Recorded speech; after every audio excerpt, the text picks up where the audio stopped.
We all know how short life is. After all, the mortality rate is still tracking at 100%.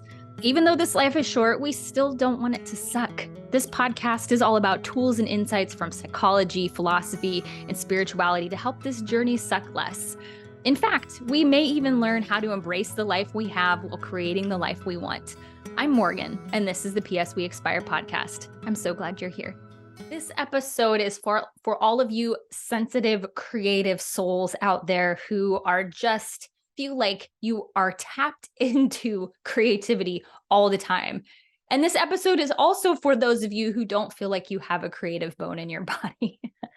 Because to be creative is to be human. So on this episode today, we're talking about what is creativity? And it might be something different than you think. Perhaps when you think about creativity right away, you think about art. And I want to talk about how creativity is actually a way of life. I want to talk about who cares? Who cares if we're creative? Who cares about creativity in the world? Who cares about putting your stuff out there? We're going to talk about what does creativity feel like and how to tap into your creativity. I also am going to share with you 3 of my favorite books that, books, I love the books that when you read them, you're like, for sure, I'm going to read this again, or for sure, I'm going to come back to this chapter, or I'm going to flip through it from time to time to see which parts of it I underline because something in it just really resonates with you. And so I have these 3 books that just happen to be about creativity, but also I just go back to because of how they feel. So I'm going to share those with you as well. And then I'm going to share with you a story out of one of these books in particular that I think will be very encouraging to those of you who are in some type of, quote unquote, traditionally creative career or pursuits. So first of all, what exactly is creativity? Well, I have a podcast episode where I talk about what exactly the point of life is. What is our purpose? And in that episode, I talk about that our purpose is creativity and connection, to create and to connect. So the connection piece is really about how we interact with other people, how we interact with ourselves, how we interact with nature and the divine. And the creativity piece is this belief that humans are wired differently, unique to any other animal species because of the way that we think about doing things new. We think about different ways to go at the same kind of problem, and that we have, for better or worse, and I don't know how else to describe this other than that we are tapped into creativity that is somehow feels like or is outside of ourselves. Now, if you are part of any type of religious or spiritual practice, you may call that God. For those of you who maybe are not religious or are spiritual, you may say that you're tapping into source or the universe or divine love or just love. Or there are even within, people who are atheists or agnostic maybe would say that there is some force that ties everything together. Even if matter is all that there is this inherent force in all of it that is creativity or love. So creativity to me isn't just a product. Creativity isn't just art. Creativity is actually an attitude. It is how you interact with the world. Creativity is all about curiosity, experimentation, deep feeling, and tremendous courage. If you like doing it, that is what truly matters. If you enjoy whatever the expression of how you feel is, whether that's through music or painting or art or woodworking or, there's a I don't think I follow this account on Instagram, but every time the videos pop up, I always watch them because it's so deeply satisfying. But there's a landscaper who mows lawns in a very unusual way. A lot of times they're waves back and forth. And it's so satisfying to watch him cut the grass and see this pattern emerge and see how different that yard is from everybody else's yard in the neighborhood. I love it. And usually they're in like these really nice subdivisions. And so I can only imagine some people being annoyed that their lawn doesn't look like everybody else's. But that's one of the reasons why I love it, is because that to me is what creativity is. It's thinking about the same old things in a different way, thinking about it in a different light. So therefore, it's not really about the thing that you produce so much as it is about this turning your attention and your energy toward thinking about things in a different way. You may never make money on the thing that you are doing creatively. You may never become famous, but creativity, again, is about finding a new way of doing things. So, even in your house, if you are rearranging furniture or painting the walls in a certain way or whatever, you're tapping into a part of yourself that is tuned in to what makes humans unique, which is thinking about things in a different way, seeing things differently. And there is something to be said too for embracing creativity and embracing doing things differently, because as I'll get to a little bit further in the episode, how to tap into your creativity, leaning into your creativity and focusing and thinking about things differently only produces more creativity. I want to read you a quote from one of the books that I'm recommending, which is The Creative Act, A Way of Being by Rick Rubin. I'm going to link to all these books in the show notes and obviously write them down so you don't have to keep track of this. But here's his quote. I mean, the whole book is just chock full of what exactly it means to be creative. But he says, if we like what we're creating, we don't have to know why. Sometimes the reasons are obvious, sometimes not, and they can change over time. It could be good for any of 1,000 different reasons. When we're making things we love, our mission is accomplished. There's nothing at all to figure out.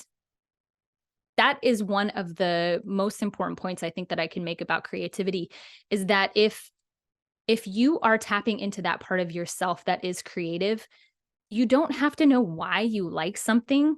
Some people would create something and other people are not appreciating it. And they want to say, like, I don't understand, like, why you like doing this. And oftentimes the artist will be like, I don't know. I just like it. I had in my, I'm in college right now, and I had to take an art class. And I wasn't excited about it really at all, because art history in particular isn't something that I've really looked into at all. And it just all feels a little bit overwhelming. There's all the different types of art and all the different time periods where it's these, different types of art that is produced during those time periods. And it all felt very overwhelming to me. But the really lovely thing about this class is that each module we talked about maybe partly about a different way to think about art, but also different products of art. So like we had one module where we looked at textiles, and we looked at heritable costumes and heritable dress that was used for special occasions or rituals in all sorts of different cultures across the world. And what I came away from that particular module with was that there are people who are dedicated to carrying on this creative thing because it means something to them on a deeper level. And it doesn't matter if that clothing is not worn by anybody else. It doesn't even matter if it's worn the rest of the year.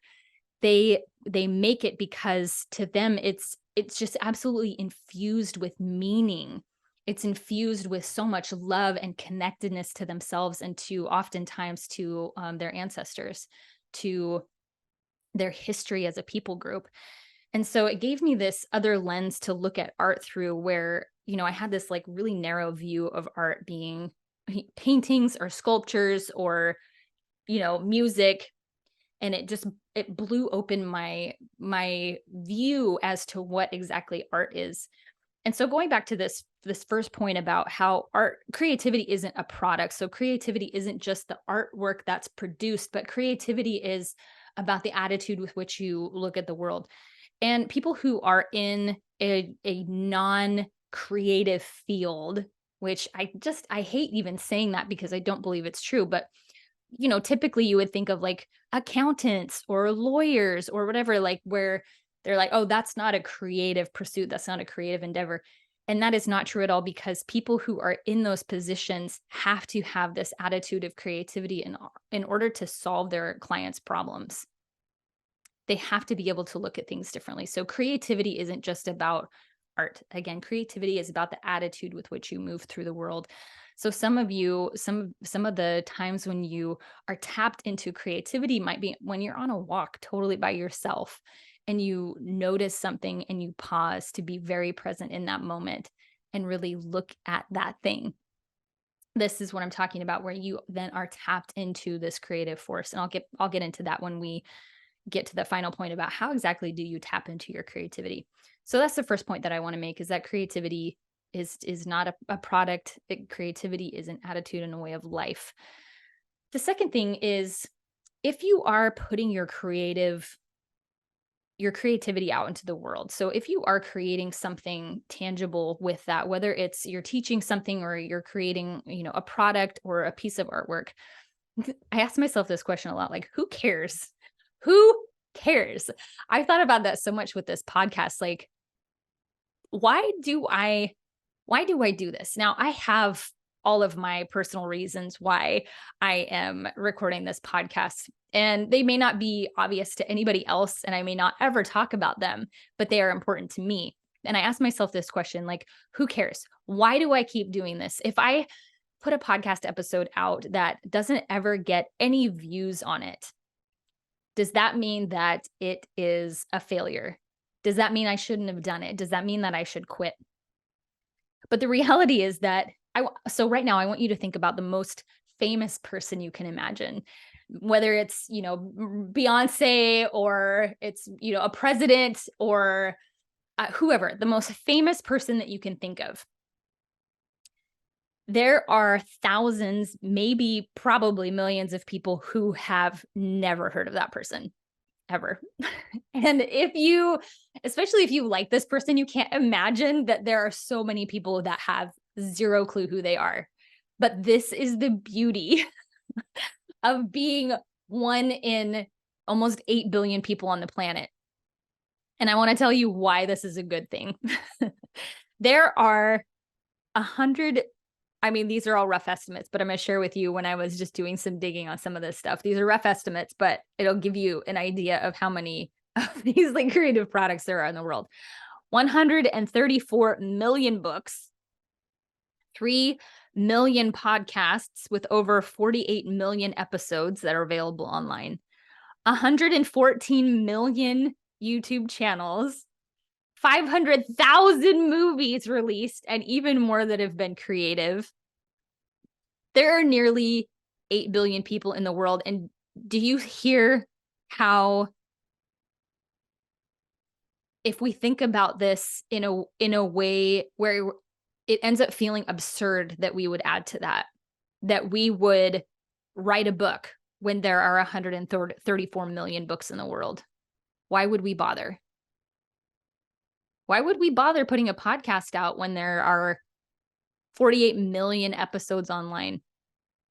If I'm going to get myself stuck in this trap of comparison and competition, into this trap of needing other people to validate my creativity, to give me, pats on the back or kudos or good jobs. I love hearing those things. I'm not going to say that I don't, but if I am primarily motivated by those things to tap into my creativity and with courage put myself out there, I'm going to be sorely disappointed. So we have to tap into something different than this belief that our creativity doesn't matter. It does, even if it only matters to you because it's in the expression of the creativity. That's enough. Going back to that quote that I read by Rubin, if we're making things that we love, our mission is accomplished. There's nothing at all to figure out. If you are making things that you love, it doesn't matter if anybody else recognizes that and says, oh my God, this is amazing. Wow, you're amazing. Because that's really what we want to hear, that you're amazing, that you're unique, that you're special. None of that matters as much as being able to just express how you feel. That is the power in creativity, is being able to show on the outside what you are feeling on the inside. A special note to those of you who do feel very motivated by other people seeing your work, and that you have big plans and a big vision for yourself and what you want to do in the world. Maybe you want to be famous. Cool. I want to encourage you that right now, if you're just starting out, or you're not finding the success that you want or the number of eyes on your work that you would like, I want you to embrace leaning into your anonymity. You have the freedom right now to make mistakes. You have the benefit of not having tons of eyes on you so that you can experiment. And as there are people who give you feedback that is hurtful, you are able to build up your resilience in that and tap again into your courage and your creativity that is not so much influenced by other people's opinions. So lean into that you're only getting 1, 10, 15, 1,000, 10,000 views on your stuff right now. That's actually a gift. That's a big gift, because you get to hone your craft. You get to find your voice. You get to develop the muscle of consistency. You get to make sure that what you're putting out resonates with you first before it resonates with anybody else. Because what is the benefit to putting work out there that everybody else likes but you hate? You're setting yourself up for a life of disappointment and a lack of pleasure for sure, if you're going to be motivated by that. So that's the second thing. The second point is who cares? Who cares about this creativity? And I want you to remember that the person whose opinion about this matters the most is you, because you are the only one who gets to know what it's like to be in your lived experience, to be in your body, to feel what it feels like to be you, and to feel the joy of expressing your creativity. So lean into that. Some of you are just starting out writing writing poetry, or writing blog posts, or writing scripts for your Instagram or your YouTube. And maybe you're feeling really nervous about that. I want you to lean into your anonymity and use this as a time to really find your voice and express your creativity. This leads me right into this next question about how does it feel? How does it feel in your body? How does creativity feel to you? When I talked about in the beginning that creativity is an attitude, that creativity is a way of looking at the world, it doesn't always feel amazing. And I'll tell you why. Our brains are prediction and pattern machines. Well, they're not machines. They're influenced by a lot of other things, and it would be really reductionist to call them machines. So pretend I didn't say that. But for the point of this, that our brains really just love patterns, and they love making predictions based on the past. So anytime you force yourself to think about things in a new way, there is going to be a part of your biology that really doesn't like that. And that is totally normal, and that's totally okay. So if you're thinking about putting out your work for the first time, any first thing your brain is going to kind of maybe throw a hissy fit at. The more that you do it, the easier it's going to become, because you start to be able to manage how uncomfortable those feelings are when you feel a bit exposed and vulnerable by sharing some of those like deeply meaningful things to you. You will become better at listening to those parts of yourself that don't like that and to be able to soothe them and tell them it's going to be okay. So it's okay if there are parts of yourself that don't like when you pursue your creativity fully.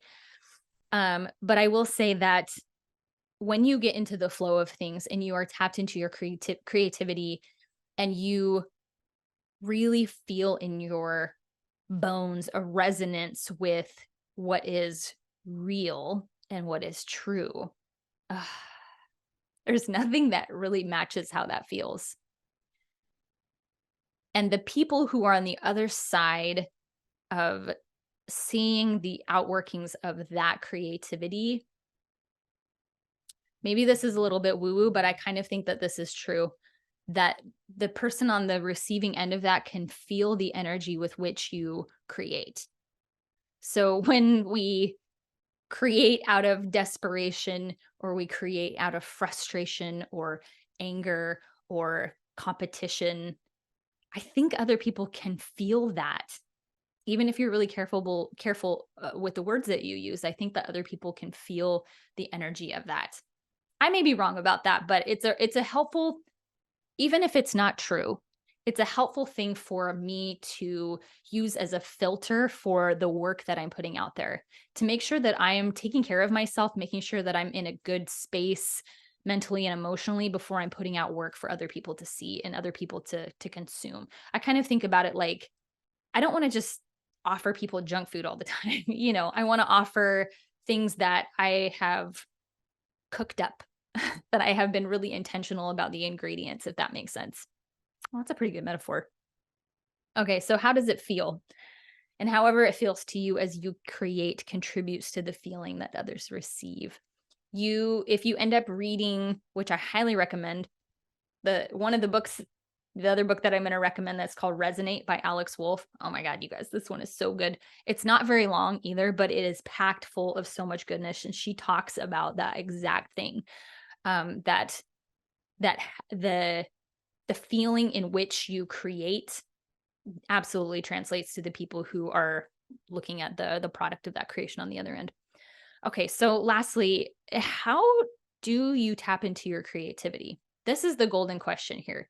Everybody wants to know, how do I tap back into that creativity, especially if you are in some type of, creative endeavor where it's really important for you to be able to get into that state, to be able to tap in and create. But this advice goes for all of us. Again, back to what I said in the beginning about, like, even if you don't believe that you have a creative bone in your body because you're not, producing art. No, every single one of us is creative. And so these 3 steps of how to tap into your creativity are applicable to all of us. So the first thing is that you need space, you need silence, and you need a break. If you are always going, going, going, if you've got a to-do list a million miles long and it's always being added to, I feel for you, because I often feel like that as well. And then I also, I have to pay attention to the ways that I fill in the gaps between tasks or thinking about things. Oftentimes, I'm picking up my phone. Sometimes it can be even, picking up a book, instead of taking those moments where I'm not doing anything, where I'm staring out the window or I'm going on a walk that has nothing to do with the exercise or nothing to do with how quickly I can get it done, but like a meandering walk. The times when I can just sit on my meditation pillow and just zone out. I think probably every single one of you have experienced being in the shower and having like zing, like this creative insight or like a solution to a problem or an overwhelming like outpouring of emotion, because it's an environment that's been created that you're used to not being able to do anything else. Like, you can't grab your phone when you're in the shower. Please don't grab your phone while you're in the shower. There's nobody that can ask you for anything in those times. So there's a part of your brain that is just like in a state, like this, this like I'm trying to think, like a screensaver state, and it's going to allow this space for other things to come to the surface from your subconscious mind. So you just have to create those. You intentionally have to create brain breaks for yourself. You have to create gaps and silence in your day-to-day life. Okay, this isn't from me. This is from Psychology Today or psychology.com. I can't remember which, but it says improving the odds of having a quote unquote eureka moment involves toggling between 2 modes of thinking, which is your conscious methodological concerted problem solving, and the restful, spontaneous, unplanned connections of the default mode network, the brain's resting state. In this way, the default mode network can inspire new solutions when all of the puzzle pieces are in place. So you have to create gaps where your brain can switch from that task-oriented part to the rest and digest state. So that's the first thing. You need space and silence and a break. The second one is that you need newness. You need a new route home. If you drive to work, find a different way to drive home. Find a different way to drive to work. Maybe even try getting home without your GPS. I mean, I know if you've worked at the same place for a long time, you probably don't need a GPS anyway, but just find a different route. When you go to a restaurant, try a different food. This one's hard for me, as I really just like knowing that what I'm going to order, I'm going to like. But this is a really good way to just force ourselves to get into a different way of looking at the world. Try new food, try a new route home, try listening to new music. So if you are, consistently listening to a particular genre or artist, branch out a little bit and listen to a different type of music. And it may be uncomfortable, again, because remember, our brains love familiarity so much. So it may be uncomfortable, but you may find something that you really, really like. And if not, you're still forcing your brain into making different kinds of connections. And that's the important part of creativity. So you need newness. And the third one is that you need to develop the power of presence. This is a huge one, because if you are creating space in your life, but when you have created the space, you're still not really there. And I think you probably know exactly what I'm talking about. A really great example of this is like if you are in a room with someone and you're having a conversation with them and they're on their phone, even if they can repeat back to you what you're saying, they're not really there with you. And we do this to ourselves all the time. We are on our proverbial phones because we're thinking about other things instead of noticing and leaning into the moment that is right in front of us.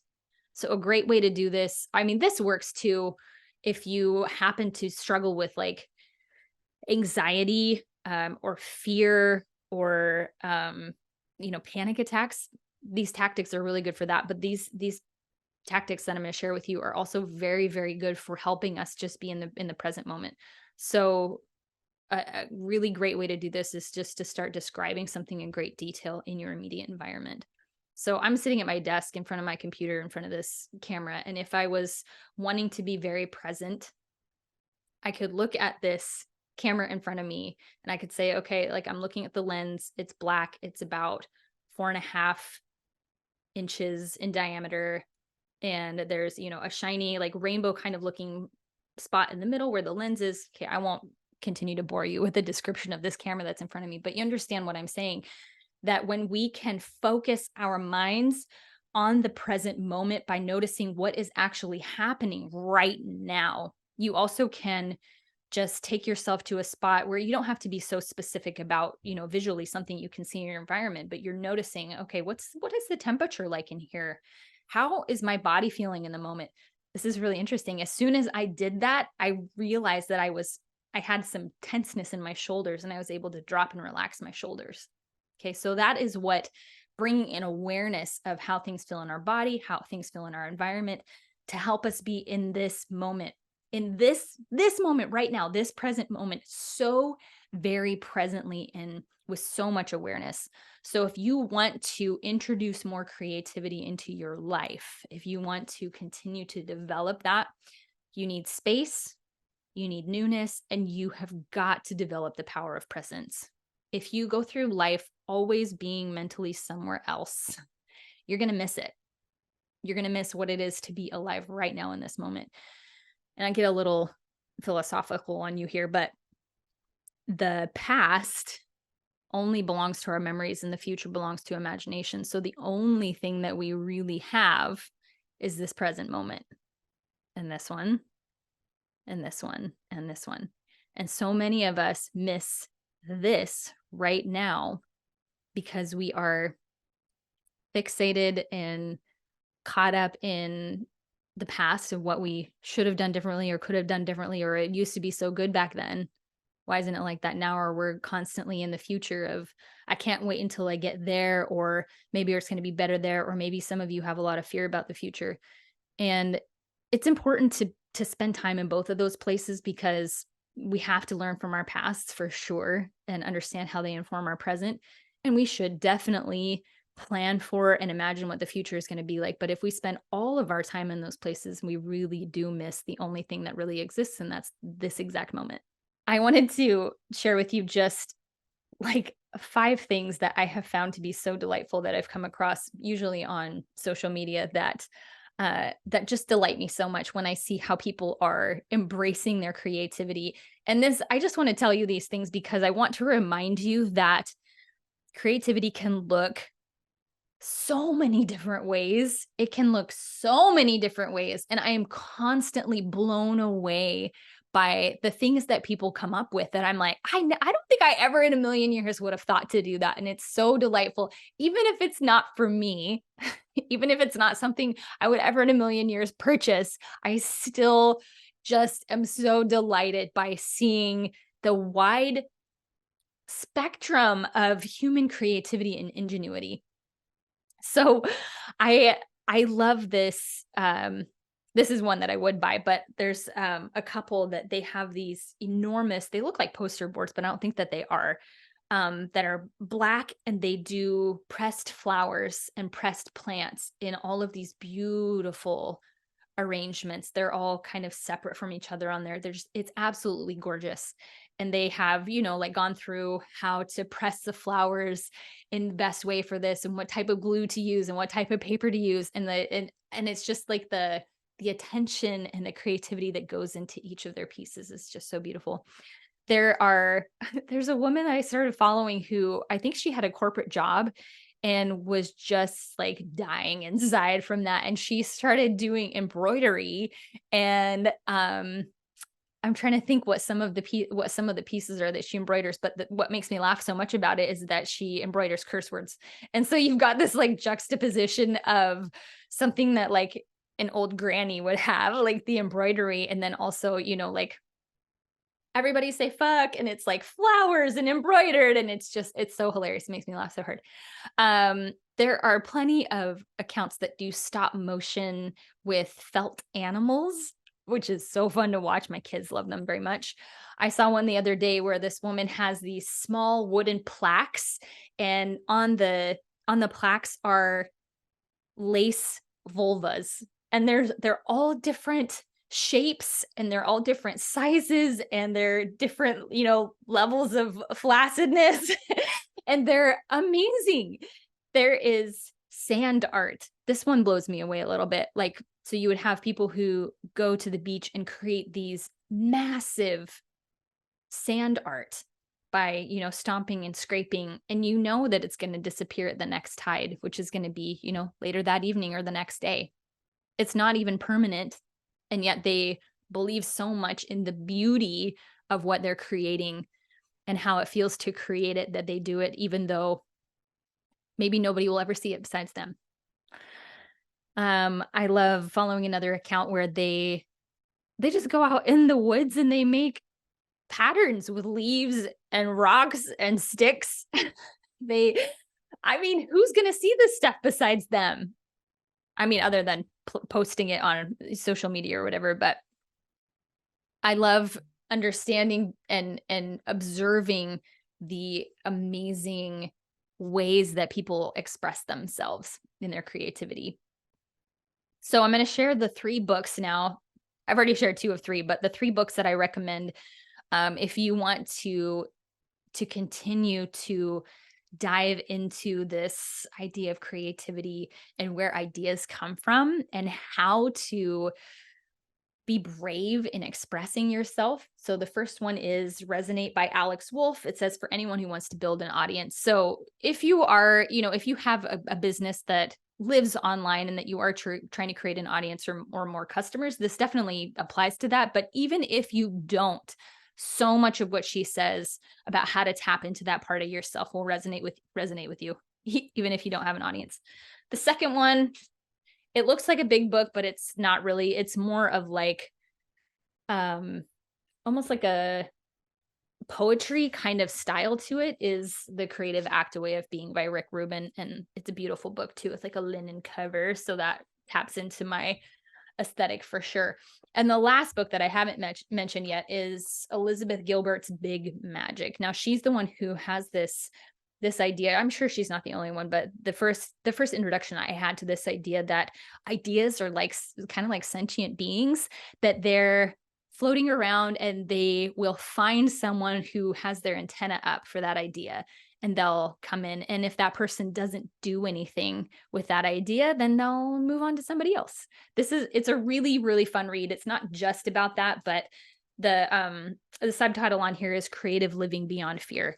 And it's going to be a little bit lengthy. I mean, it's not super long, but it's a really powerful little passage that I want to read to you from her chapter on persistence, that especially for those of you who are trying to put your creative work out there, I think will find very, very helpful. Many years ago, my Uncle Nick went to see the eminent American writer Richard Ford give a talk at a bookstore in Washington, D.C.